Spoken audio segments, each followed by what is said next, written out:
I cannot tell you how cool it is to see my hometown be a part of a major film like this. Like I got chills hearing the announcers say Denton, Texas, or text popping up on the screen, or the fact that you just capture this vibe and feel. How much did Denton County play into your development of the film? Did you visit out here at all? It was everything. I did visit. Really wanted to go, and like I was living in England as a kid, and got into wrestling in the late '80s, so I missed it. I missed the Sportatorium glory days, but was lucky enough to come across them on a old VHS tape of sort of best of NWA matches, and got a copy of Parade of Champions. So got into the family that way, and just like loved them and loved the Sportatorium and loved the way it looked and felt, and it was just different than everything else. It was just had an energy, and I just like Yeah. wished I could be there. And so, I came to it as an outsider, but with a lot of pride for that place and that time and what it meant to me, and having, dreamed of being there. So I wanted to go and stand on the ground where the Sportatorium once was. I wanted to, go to Denton and see what the land was, where the guys grew up, and get a feel. And so, only got to spend a little bit of time there, and just sort of visit as an outsider, but spent a lot of time in the prep of the movie with photos and,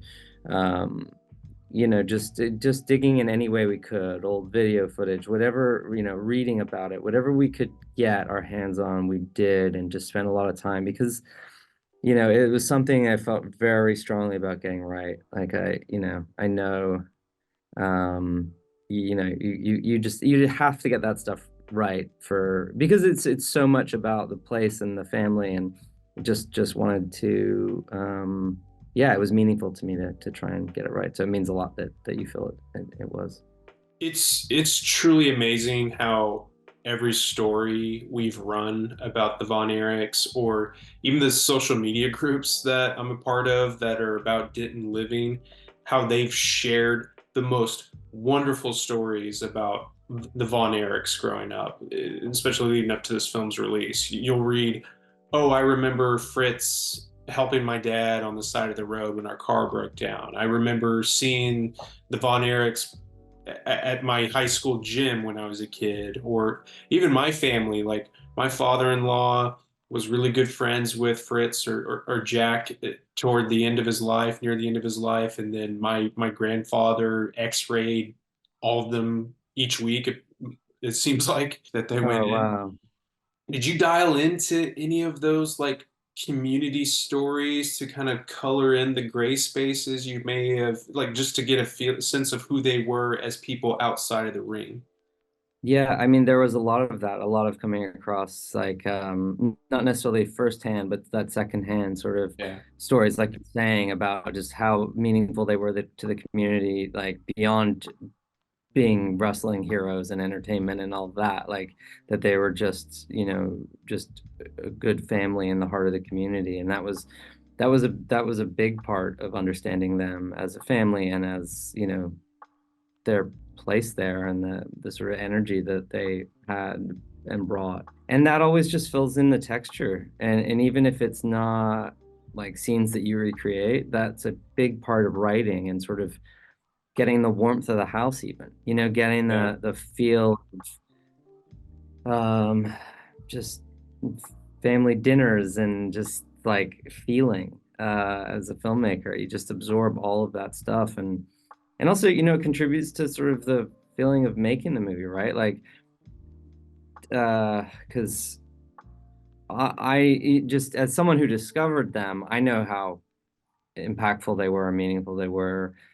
And obviously, you guys, having them be, sort of local heroes, like, is one thing, but sort of see the spread of them. But and like, where those, where if I'm in New York and it's like people don't necessarily know who they are, I think understanding for me who they are, and stories like this about how they are in the community, it just like reaffirms when you're in the early days of making the film, of like, oh no, it's like people are gonna respond to this family. People are gonna respond topic, even if they don't know it yet. If they know it, they're going to go in and respond to it because it's reflecting something. But if they don't know about it, they're going to respond because of all these stories, because of this feeling that the family gives. And they almost become like reassuring in a way of like, okay, yeah, you're on the right path. Keep going with it.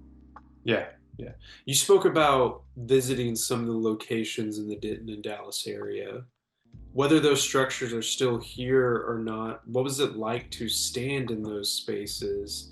And did any of your experiences doing that contribute to the haunting, this haunted feeling that comes across for viewers whenever you do like slow push-ins on characters as they're talking, or not saying anything but you're capturing their emotions?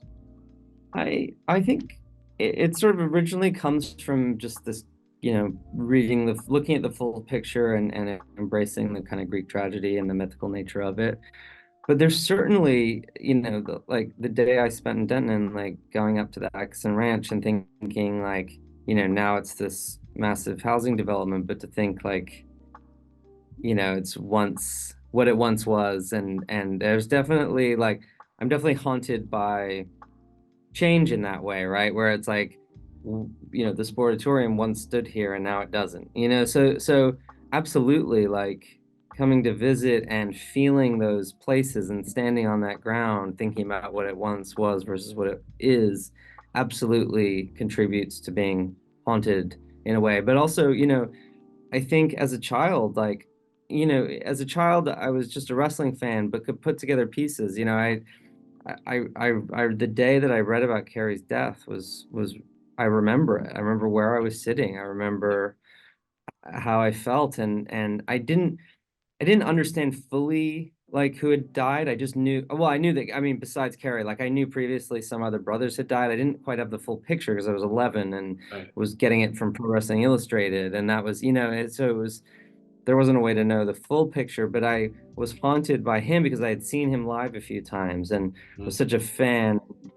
Knew other brothers had died, and my dad's brother had actually just died, and my dad came from a similar family, and although from a very different place, they were a very similar family. He was one of six brothers, and um, had a very his my grandfather was had a similar energy to Fritz in some ways, even though he was English. It was like Yeah. uh so I made some comparisons as a kid, I think, between our families, and I think that connected me and that haunted me. I know we're just about out of time, and I wanted to wrap things up on a more of a humorous note. Zac Efron was on Jimmy Kimmel the other night, and he brought up this story about what it was like in between takes when it came to the wrestling sequences, because they'll be all oiled up and in practically nothing, feeling very exposed, and you just kind of feel awkward standing there when you call cut. And so, do you recall these moments, and what were you like, hey, somebody get them a robe, or or like what was going through your head, if you could give your if you gave your focus to those moments at all? Yeah, it is always the funny thing of like you're in a scene and the adrenaline of it, and then it cuts, and then it's like, oh, we're just standing around. Um, yeah, I don't remember specifically because I'm thinking about so many things. I'm probably Right. last thinking about Zach standing around in his underwear. But it is always that thing of like, get a robe on him as quick as possible. It's like, and sometimes just like reminding people, like, because there is like everyone is just standing there, and it's especially weird in a shoot because like at a wrestling event, it's like everyone's cheering and then you leave and it kind of calms down, but when you call cut, everyone knows they have to go silent right away, so it's also like ending a match with just a complete Yeah. in a split second. So suddenly everyone who's like cheering is like quiet. And so Yeah. that also adds to the awkwardness of it.